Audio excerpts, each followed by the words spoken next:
provides proof that all these elements occurred, that party meets its burden of making a prima facie case that a contract existed.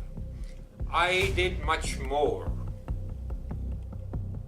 And the person who prepared all those documents is a qualified member of the Bar Council of Ireland, the Bar of California, and the Bar of the state of Georgia.